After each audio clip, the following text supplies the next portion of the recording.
So we get a lot of questions about our floor plan when we used to live in the shed that we converted into our house.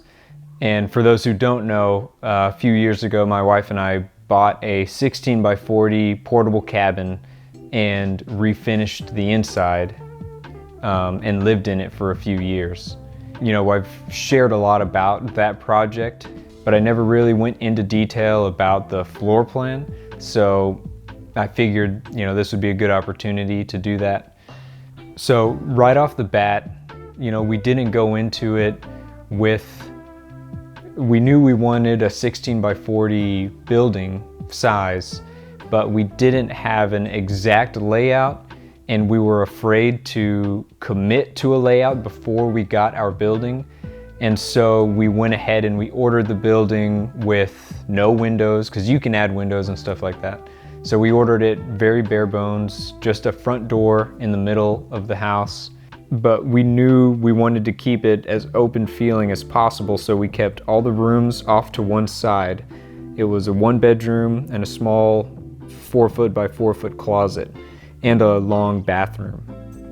In the middle section of the house, we had a small kitchen area and a small island, and of course the front and back doors. Off to the right side was a small wood-burning stove corner and the living room. So also, if you just look in the description, you'll see a link to the floor plan of our building, so you could look at you could just save it to your computer or whatever and reference it. Anyway, so the house turned out, it ended up feeling pretty open, even though it was a really small space. And now that we're in a larger house now, when I look back at that house, even the pictures of it, it seems so small. But at the time, you know, it was definitely small, but once you start adding more walls and trying to make like a second bedroom, or, you know, you just start throwing walls in there and it just starts to feel really claustrophobic, and it doesn't have to. So one of the reasons we went with 16 by 40, we looked at the smaller sizes that come with the kind of cool little front porch area, and some that were a little narrower, like 12 foot wide instead of 16, but they had a front porch that ran the length of the house. But we ended up deciding to just max out the amount of interior space with the 16 by 40. There's no loft or anything, so you don't have that, but it ended up being, to me, if I were to do it again, I would definitely stick with that size.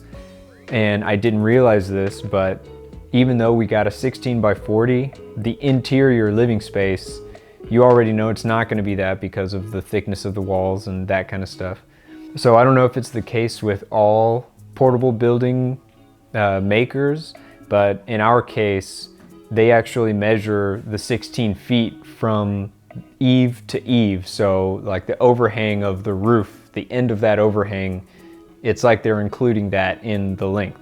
So our interior space was already down a foot because of 6 inches on each side. So we're already down a foot, and then you start adding wall space and stuff like that.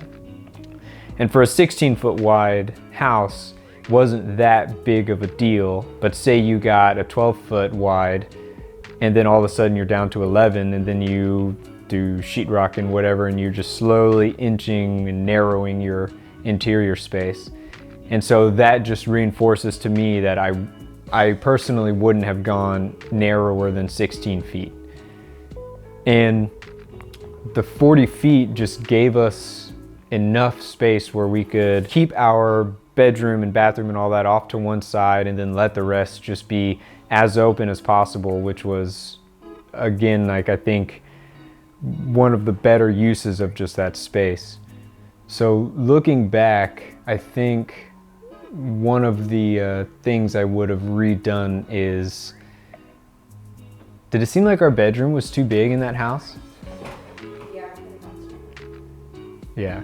So I feel like looking back, something I would do differently is I would have made that bedroom a little bit smaller, and even our bathroom, you know, just that whole wall where the bedroom and the bathroom are, just push it a little bit, because the bedroom ended up being a little bit of wasted space, and I mean, you're just in there to sleep. So it's like, you know, when you have such a small space, you know, the bedroom, we could afford to lose some square footage. And the bathroom was really long, and we could have definitely made that not as long. It didn't need to be that. Even though we had an island, it's still, you know, anytime you prep a bigger meal or do anything like that, try to have someone over, it just starts to feel really cramped in the kitchen.